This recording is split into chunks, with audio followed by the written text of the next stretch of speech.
आज बहुत गोटे खुशी दिन ये हूँ ऋषिकुल्या एवं बड़ नदी ये हूँ संगम स्थल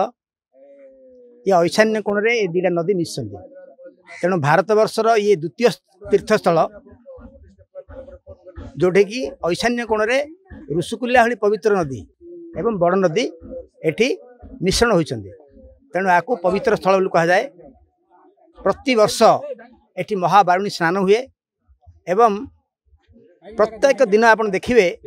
गंजाम जिले में बाहर एठी को हजार हजार श्रद्धालु हिंदू धर्म रीति रे जे परलोक गमन करे तार अस्थि के विसर्जन कले से स्वर्ग को जाए बोली गोटे प्रबाद रही। तेणु प्रतिदिन आप देखिए आज माहौल देखिए शह शह लोक ये समागम हो ये जो गत बारुणी रे जो भली नदी भितर अपरिष्कार होता से अपरिष्कार को दूर करने आम आस्कार एसडीपीओ महाशय आईआईसी बीडीओ तहसीलदार एनएससी एक्जिक्यूटिव ऑफिसर वकील संघ पतंजलि एभली विभिन्न एवं स्कूल पिला एठी आसी आज समस्ते सहयोग करछन्ती एवं नदी रे जो आवर्जना थिला ताको मध्य सफा कराई। तेणु ये गोटे पवित्र स्थल रे आज रे भलिया जो कार्यक्रम निश्चित भाव में आगामी दिन में अन्य स्थान में ये प्रेरणा दब। शुणु ये ऋषिकुल्या हूँ हजार हजार वर्ष पुराणा नदी ए नदी हूँ पवित्र नदी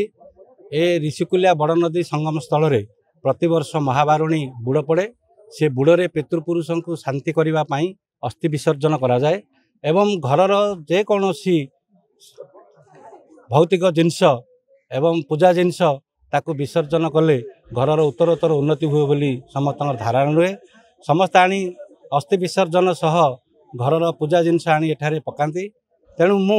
आज श्रेय देवी जो संगम स्थल अपवित्र हो पड़ता ताकू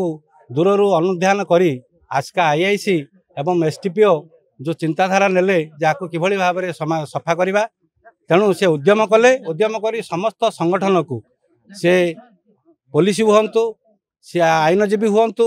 से छात्र हुंतु से शिक्षक हुंतु से सांबादिक संघ हुंतु ए समस्त को एकत्रित करी आज सफा करने जो उद्यम करते ये भल उद्यम गोटे होती आम श्रेय दौचु एभली उद्यम करंतु एवं ऋषिकुल्या ठारू आरंभ करी बड़ नदी ए सबु जगह जो भाई अपवित्र होती सफा सुतरा करी निर्मल रखा आमर दायित्व रहुची।